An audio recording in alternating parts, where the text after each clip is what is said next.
my friends, it is the start of a reading vlog and I wanted to talk to you all about the books that I want to read in the next few days. I definitely want to start off with Saga Volume 1. I don't know what to expect out of this, so I'm just like really curious. The artwork on here seems a little adult already, so I'm just like, don't know what to expect, don't know what the story is going to be like, so I'm very curious to know what Saga holds. I'm hoping to finish reading Saga Volume 1 and 2 in the next few days, and that is like the main goal, and it shouldn't take that long, to be honest, just because it is a graphic novel. Most of it is pictures, so I don't think it's going to take me a long time to finish it. Okay, I was kind of hating on the lighting situation, so we have better lights now. Yeah, like I was saying, I do want to finish both these volumes, Volume 1 and 2 of Saga. I did get them from the library, and I did a library book haul recently, and I don't think I had Volume 1 in that. I got these right after I finished filming that video and started editing it. So I have these now, so I just need to get to them, finish that as well. And I did get the audiobook for 6 Crimson Cranes by Elizabeth Lim, and I also have this copy from the library as well. So I definitely do want to get to this book because it sounds super intriguing. I'm really curious to read this book because it just seems like something that I would totally enjoy. This one follows around this girl who's a princess, and she has like 6 brothers, and something happens that leads her to get cursed, and all 6 of her brothers turn into cranes. And now it's her job to like make sure that they become normal human beings. So that's what I have so far. So I think there's like shape-shifting. I'm pretty sure these brothers will turn to cranes and then back again. Things like that, like every day in the morning they turn to cranes and at night they become humans. Something like that, I think. It's obviously a curse and she has to undo it. And it's part of a series. I'm very curious to know how this is gonna go. I'm very excited to get to this one. I think this released this year too. Definitely sounds up my alley, and I'm really curious to see what I think about this. I've been really enjoying books that are kind of fantasy based but not too much recently, so we'll see how I like it. And I might read something else, I'm not 100% sure, but I will get back to you guys soon with how much reading I get done. So I do have many hours in the day left over, so I'll get back to you as soon as I make some dent into my reading. Hi friends, I'm back. So I did end up reading quite a bit, and I'm like really happy with how much I did end up reading. That's great. I did end up finishing Saga Volume 1, which was very interesting. To start off, like I did not expect to like it that much. Like, okay, I thought I was going to enjoy it, but I didn't think I was going to enjoy it that much. I never veered towards graphic novels whatsoever, and I did not expect to like it that much.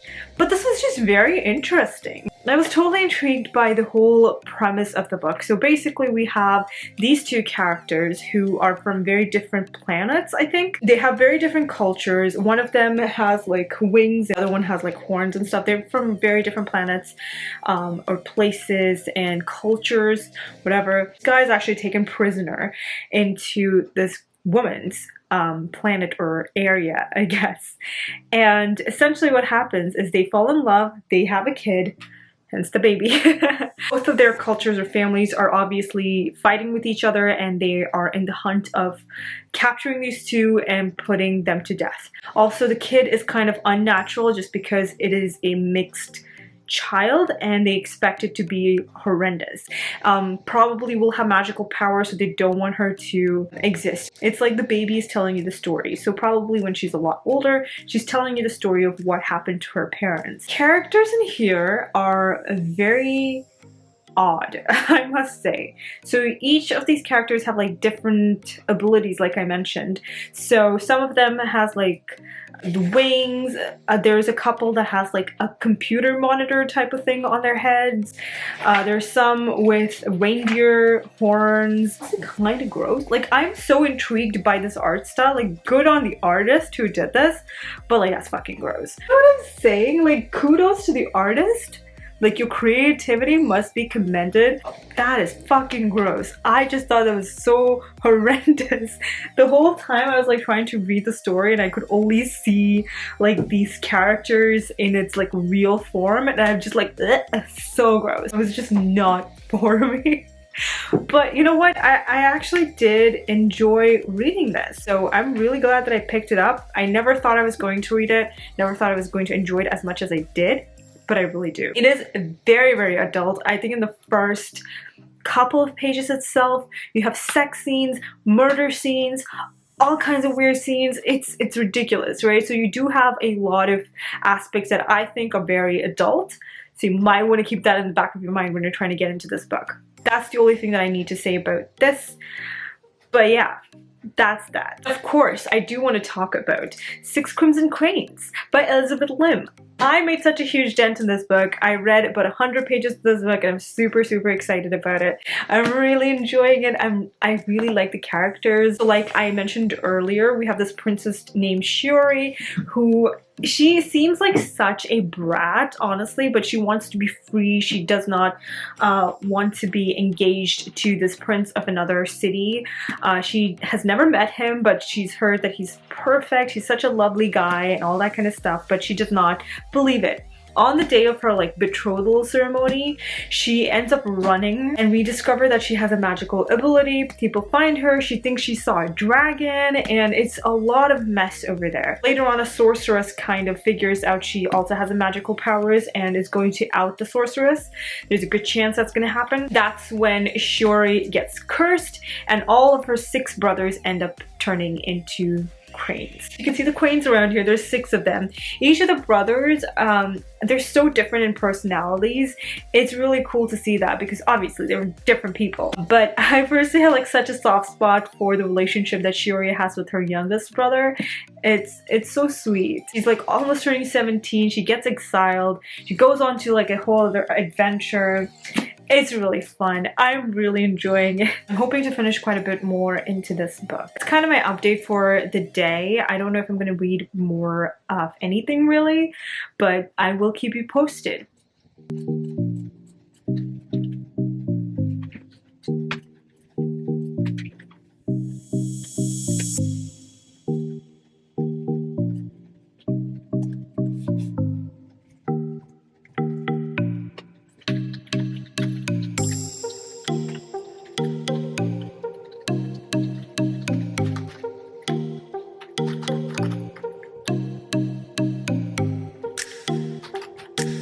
I'm just gonna crouch down a little so you can actually see me and I'll be on frame.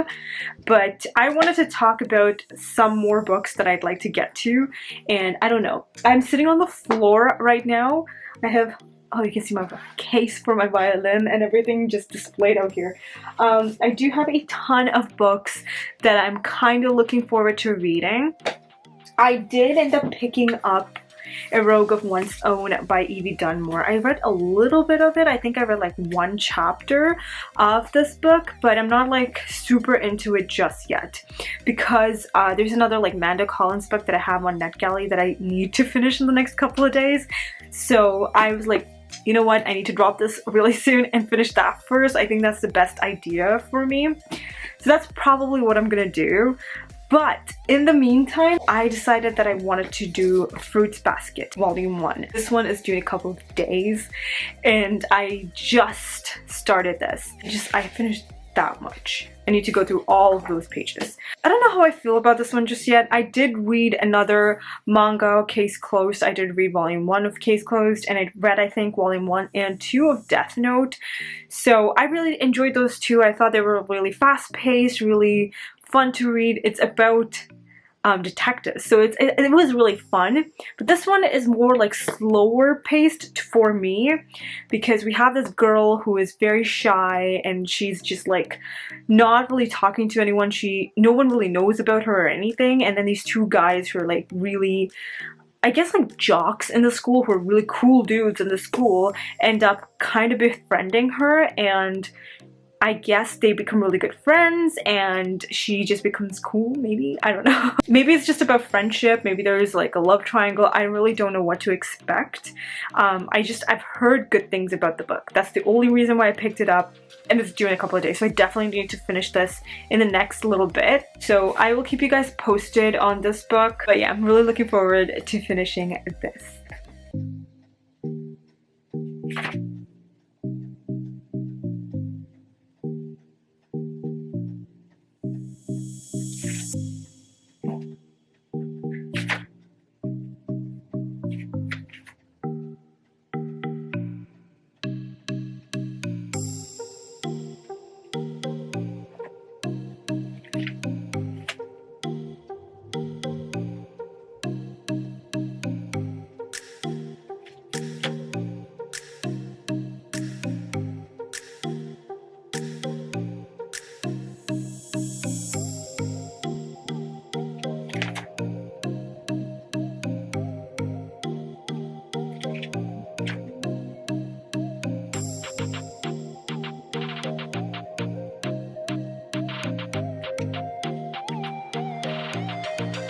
I actually kind of like this filming angle a little too much, so I'm back in my usual spot, I guess, and I did end up finishing Saga Volume 2.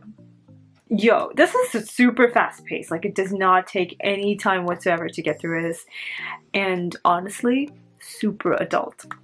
If you're not in the mood to read a lot of sex scenes or see sex scenes, maybe steer away from this, and also just a lot of gruesome blood splattering situations, you might not want to pick this one up.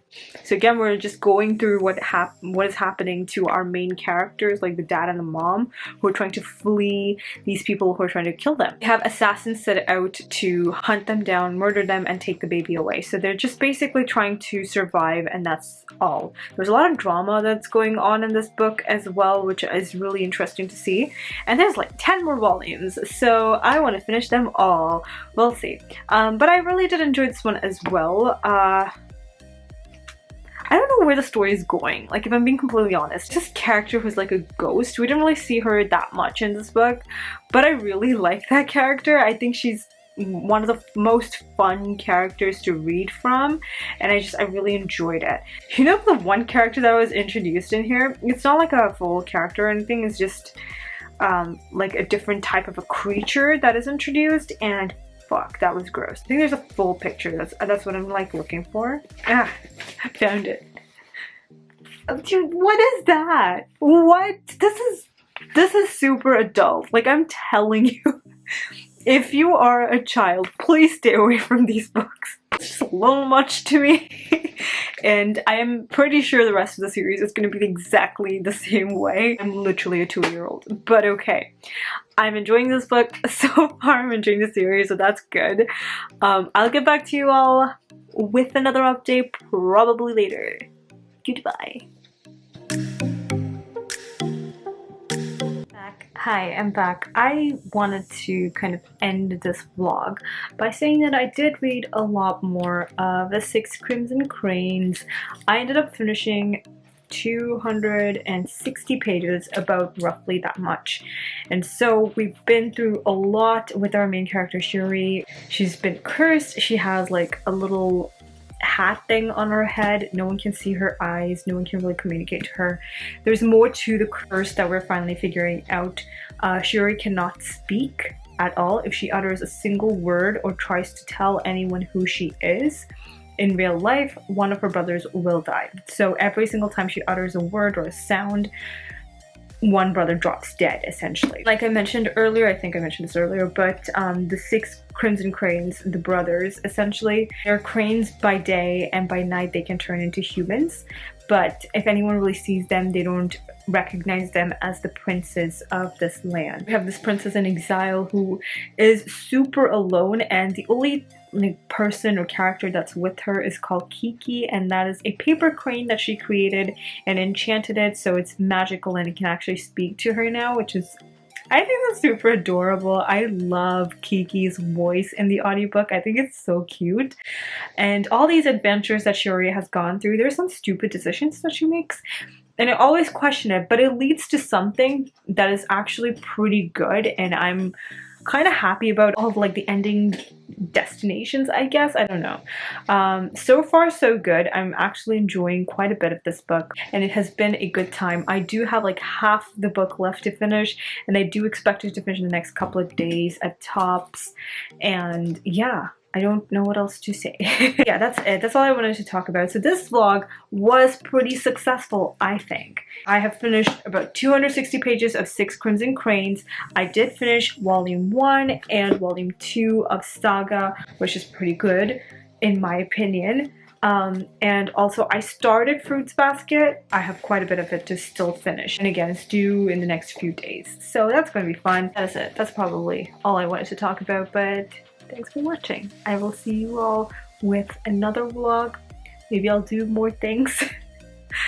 Change the 2 locations, that's my chair and the floor, maybe, we'll see. But yeah, thanks so much for watching. I will see you all next time with another one. Until then, I'll talk to you all in the comments. Bye!